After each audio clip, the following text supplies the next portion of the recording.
后来，过来是宜兰有一间老冰店，生意真好。昨下晡有一个男顾客付钱的时阵问讲减1块敢会使，但是头家明明看到伊的手也有硬角角，都甲拒绝。结果这个人客是见笑转生气，讲1块的当身屁后，因兜真侪乞巧都有，事后佫讲留一清负面的评论，头家真火大，讲要甲告。 这个下好友查甫人双手插过点一碗串饼55块，点过纳钱的时，真的啊，差1块啦，无1块啦，无1块无紧啦，你知啊？来阮兜骗。伊认出银角啊，问头家讲差1块不要紧啦吼，被拒绝了后就开始碎碎念。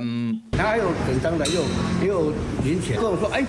少1块钱可以吗？不行，他说很生气，又开始说：“哎，1块钱哦，我加很多了，你们过来这边，然后我再减了。”没礼貌，1块钱，你在那侮辱谁啊？想到倒去，明明有钱，佫想要骗这1块银，口气佫真歹，佫敢若上网络留下一粒星无好的风评。拿冰给他的时候有瞄到，他看按1颗星嘛。 敢若是这个查甫人的笑话，敢若一粒星尔，写讲个人的感受无新鲜，绝对袂推荐。头家真生气，截图了，讲要甲告妨害名声，袂少老主顾看甲袂做咧，赶紧补5粒星。怎么会那么没品呢？你自己钱袋不够，你还给人家留1颗星的负评，侮辱人啊！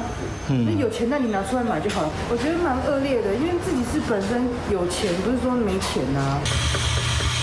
这个宜兰老字号冰店是真个在地人介意的所在嘛，未少人去专工来，想要到昨下晡2点外来买饼的查甫人，却因为敢若差1块尔，甲头家闹甲无爽快。事实陈述一定要是跟事实相符，之后再来做个人主观的意见评论。那意见评论到底是好吃不好吃，这是属于言论自由的范畴里面，那一般不会是构成诽谤。 头家强调讲，拢有监视器画面通作证，去归去，只要对方删掉这1粒星的评论，安尼也当卖去告，好去生财。Hello， 我是张新文，想要抢先掌握最及时的新闻资讯吗？赶快订阅、按赞、开启小铃铛，锁定华视新闻 YouTube 频道。